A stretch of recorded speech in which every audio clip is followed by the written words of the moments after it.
So up to now, we've covered a lot already in this course. We've covered why YouTube, the YouTube marketing strategy, the key metrics to focus on, the advantage of subscribers, the tools you need to use, how to set up your account.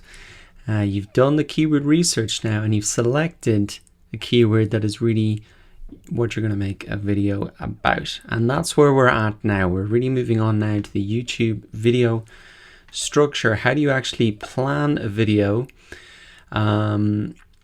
so that it's going to really get a lot of watch time and that it's going to be successful? Now, I wouldn't agonize over this. Like I said with the keyword as well, you're better off just trying to make a short video, maybe 5 minutes, 10 minutes. Just go through the process once, understand it, and then you can go on to maybe making longer videos if you want, or just making more and more videos. So in terms of the YouTube video structure, the first thing that you want to think about is your headline. And what we've said is that the title of your video should be really keyword optimized. And I showed you the example of that for my video, really optimizing around not only this short phrase, the SEO tutorial, but also the long tail, the longer version that people are searching for that term. And as well as being keyword optimized, what I suggest is that you think about showing benefits compared to other videos in the search results. If I type in something like SEO tutorial, you'll see that you're essentially in competition with everybody in the search results here. So in your title, can you add in, as well as being maybe something people are searching for, what is the benefit of your video compared to other people? So SEO tutorial for beginners, people might think, well, this one's step by step and it's probably more up to date. So maybe I'm going to click on this one rather than that one. So as well as being keyword optimized, if you can really add in some of the benefits or the differentiators into the title, I think that would be helpful. Like how to write a blog post, for example.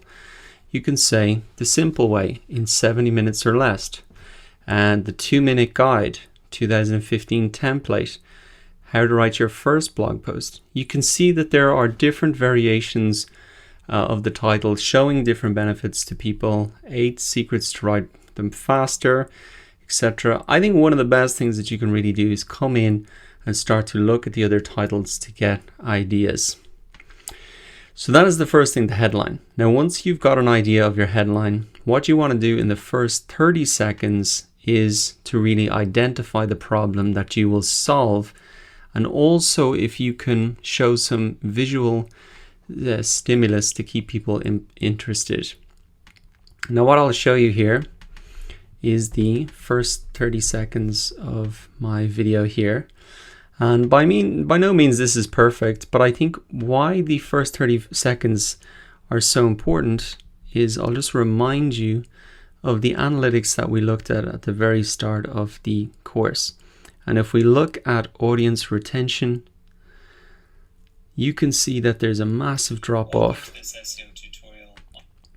There's a massive drop off after 50 seconds. So this is why it's so important to retain the retention.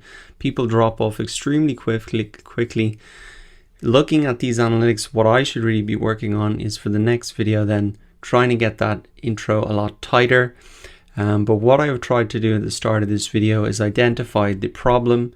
I say that, the most common question that I get asked is, how do you get to the first page of Google? And then I essentially say, over the next 45 minutes or so, I'm going to give you a very clear and simple introduction to SEO and show you how you can achieve that.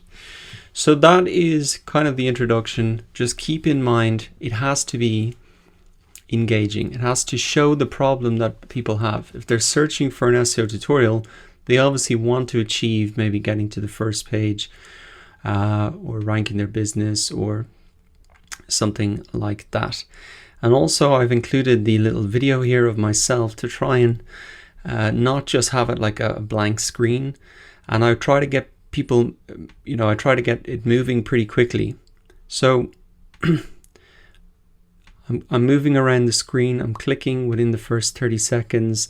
So people are not just staring at a blank screen, hearing my voice for the first 30 seconds. So probably my own video could be worked on, but I think if you look at other videos around YouTube, and particularly what you click on and watch on, you'll notice that the first 30 seconds usually has a hook, and it really gets your attention and keeps you interested. So that is really what you want to do. Now, after the first 30 seconds, what you want to do is really deliver the educational segment, which provides a solution to the problem that you've outlined. And as I said, that doesn't need to be something long like a 40-minute video.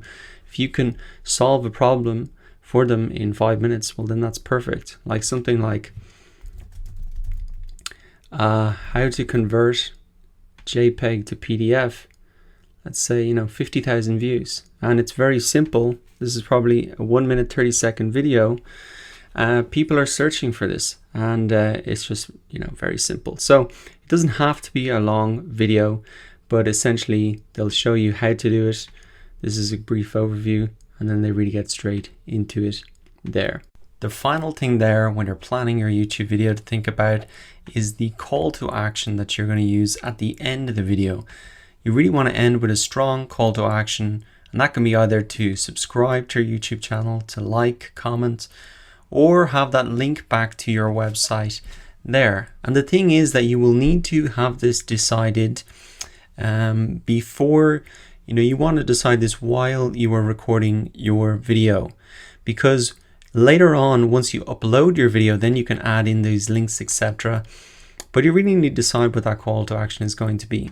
For example, I'll show you one of the videos that I made, and you can see here that inside Camtasia at the end of the video, what I have actually done is put in this option to subscribe. Now you can see here that when I'm making this video, there isn't a link to my website here. I add the link inside the YouTube video manager, but I have to plan that call to action. I have to record it and include it here and put it in. Now simply you could just say, if you're just recording your screen, you can just say subscribe below. It can just be as simple as that, a verbal call to action. But if you want to put in a button like this, you actually need to take a button, and you can just go to something like subscribe button YouTube. You can find the same button that I've used here in the search results. You can take that, download it, and then put it onto your screen in your screen recorder software. And then once we're inside the YouTube video manager, then you can add that in. Now if that sounds too complicated, as I said, don't worry about it if this is your first video. You can just say at the end of the video, just please like and subscribe if you'd like to see my next video coming out. Okay, so that really wraps up then the planning for your video. These are the 4 different parts that you really want to think about. Now if you are having any trouble coming up with the plan for your YouTube video, what I'd really recommend you do is just come into YouTube and look at the people who are already ranking at the top of these search results for those keywords. So for example, you could come in and you could watch every single one of these videos on the first page. Really all you need to focus on at the start is maybe the title. Look at the titles that they have. What could you add in there as a benefit to make you stand out? What are the first 30 seconds like of all these videos? What do you like from the first 30 seconds? What are the great openings? And I would really take those great openings, modify them slightly. You can use them for yourself. What are the things in the first 30 seconds of these videos that turn you off? Is it something like just a blank screen that doesn't engage you? Is it someone just talking over a screen without moving? I'm not picking on this guy, but this is just things that you can look at. What really turns you on, what really turns you off, what keeps you engaged, and then just model what has already been successful. You don't have to reinvent the wheel and come up with something completely new. You can just look at what's already been successful. So that's it. Follow these 4 steps. Also look at real videos that are in YouTube to help give you inspiration and ideas. And once you've got that video done, the next thing we're going to do is really upload it to YouTube. And I'm going to run through this process and show you how to do that, how to optimize it for SEO, and all the things that you need to do during the upload process. So see you in the next lecture for really YouTube SEO.